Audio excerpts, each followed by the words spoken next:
আধিকারিকদের টিম গঠন করে কাজ করার পরামর্শ মুখ্যমন্ত্রীর। জনগণের মৌলিক চাহিদা পূরণের টিম গঠন করে কাজ করার জন্য আধিকারিকদের পরামর্শ দিলেন মুখ্যমন্ত্রী। রবিবার কুঞ্জবনে সিভিল সার্ভিসেস অফিসার্স ইনস্টিটিউটের শিলান্যাস অনুষ্ঠান ও রক্তদান শিবিরে বক্তব্য রাখতে গিয়ে এই পরামর্শই দেন মুখ্যমন্ত্রী। 31 কোটি টাকা ব্যয় আগামী 2 বছরের মধ্যে এই ইনস্টিটিউট নির্মাণ করা হবে। রবিবার রাজধানীর কুঞ্জবনে সিভিল সার্ভিসেস অফিসার্স ইনস্টিটিউটের শিলান্যাস করেন মুখ্যমন্ত্রী প্রফেসর ডক্টর মানিক সাহা। এই উপলক্ষে আয়োজিত রক্তদান শিবিরের উদ্বোধন করেন মুখ্যমন্ত্রী। অনুষ্ঠানে মুখ্যমন্ত্রী ছাড়াও রাজ্যের মুখ্য সচিব জে.কে. সিনহা, পুলিশের মহানির্দেশক অনুরাগ ধনকর, PCCF-RK সামল সহ অন্যান্য আধিকারিকও উপস্থিত ছিলেন। এই অনুষ্ঠানে বক্তব্য রাখতে গিয়ে রাজ্যের আধিকারিকদের কাজকর্মে সন্তোষ প্রকাশ করেন মুখ্যমন্ত্রী। তিনি বলেন, C20 বন্যা থেকে শুরু করে বিভিন্ন কাজেই আধিকারিকদের পারদর্শিতার পরিচয় পাওয়া গিয়েছে।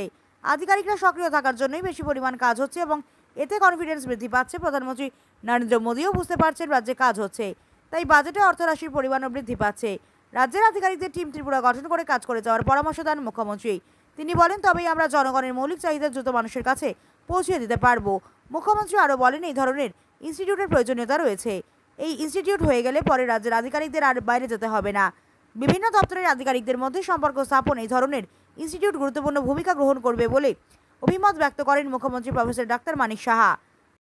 আমরা টিম ত্রিপুরা, আমি বলবো যে টিম ত্রিপুরা, সেটা যদি আমরা বজায় রাখতে পারি, সবার জন্য যে কাজের যে প্রয়োজন, যে মৌলিক যে সমস্যাগুলো, সেটা আমাদের পানীয় জলের ব্যবস্থা হোক, রাস্তাঘাটে হোক, এখানে ইলেকট্রিসিটি হোক, বিভিন্ন যে যোজনাগুলো দিল্লি আমাদের সেন্ট্রালের এবং স্টেটের আমরা আছে, সেইগুলো আমরা তবে পৌঁছাতে পারি।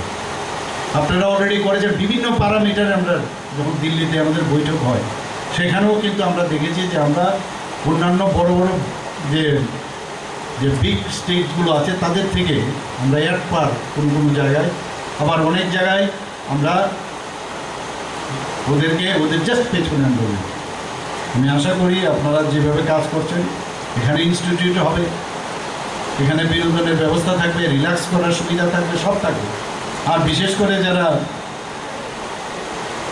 লেডিজরা আছেন, তাদের পক্ষেও এখানে সামাজিক কাজের সাথে সাথে এখানে তাদেরও একটা মানসিক যে একটা বিষয় আছে, সেটাও কিন্তু আপনারা, এবং এই যে বাইরে যাওয়ার জন্য বারবার মুখ্যমন্ত্রীকে অনুরোধ করা, সেটাও মনে হয় অনেকটা কমে যাবে, এবং সেটা আমার জন্য অন্ততপক্ষে সুখকর বিষয় হবে, এবং সেটা কিন্তু আলটিমেটলি মানুষের কাজে আসবে।